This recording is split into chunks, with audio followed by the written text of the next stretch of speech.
The prisoner's dilemma is a standard example of a game analyzed in game theory that shows why two completely rational individuals might not cooperate, even if it appears that it is in their best interests to do so. It was originally framed by Merrill Flood and Melvin Dresher while working at RAND in 1950. Albert W. Tucker formalized the game with prison sentence rewards and named it Prisoner's Dilemma, presenting it as follows: two members of a criminal gang are arrested and imprisoned.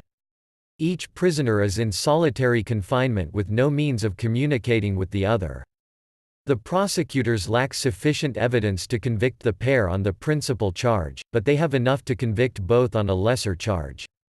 Simultaneously, the prosecutors offer each prisoner a bargain. Each prisoner is given the opportunity either to betray the other by testifying that the other committed the crime, or to cooperate with the other by remaining silent. The offer is, if A and B each betray the other, each of them serves 2 years in prison. If A betrays B but B remains silent, A will be set free and B will serve 3 years in prison. If A and B both remain silent, both of them will only serve 1 year in prison. It is implied that the prisoners will have no opportunity to reward or punish their partner other than the prison sentences they get, and that their decision will not affect their reputation in the future. Because betraying a partner offers a greater reward than cooperating with them, all purely rational self-interested prisoners will betray the other, meaning the only possible outcome for two purely rational prisoners is for them to betray each other. The interesting part of this result is that pursuing individual reward logically leads both of the prisoners to betray when they would get a better reward if they both kept silent. In reality, humans display a systemic bias towards cooperative behavior in this and similar games, despite what is predicted by simple models of rational self-interested action. An extended iterated version of the game also exists.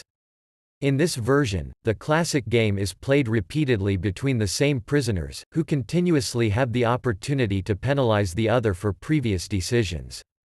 If the number of times the game will be played is known to the players, then two classically rational players will betray each other repeatedly, for the same reasons as the single-shot variant.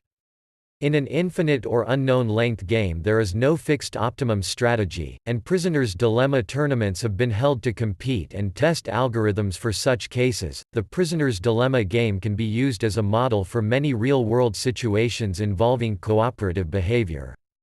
In casual usage, the label "prisoner's dilemma" may be applied to situations not strictly matching the formal criteria of the classic or iterative games, for instance, those in which two entities could gain important benefits from cooperating or suffer from the failure to do so, but find it difficult or expensive, not necessarily impossible, to coordinate their activities.